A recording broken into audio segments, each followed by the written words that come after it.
एक गरीब किसान के पास बहुत सारे मोर और बहुत सारे तोता रहते थे। वे बहुत सारे अंडे भी देते थे, लेकिन एक दिन तोते अंडे देना बंद कर देते हैं।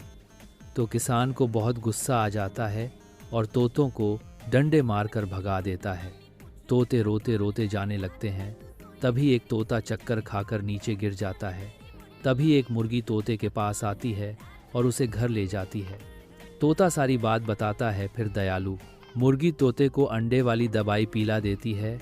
फिर तोता बहुत सारे अंडे देता है और रोने लगता है। फिर लाइक सब्सक्राइब नहीं किया।